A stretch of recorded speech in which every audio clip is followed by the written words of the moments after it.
dia, galera. Uma dica aí para quem quiser desmontar a moldura aqui para pôr uma multimídia, um aparelho de som no Renault Kwid 2025 para cima. Só pegar uma espátulazinha, roda dessa moldura aqui, né?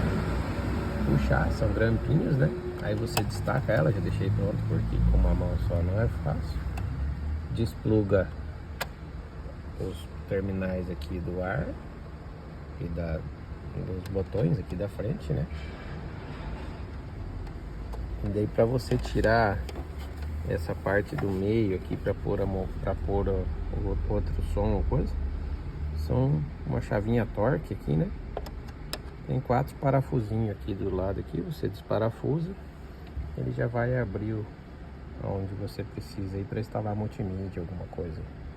Valeu?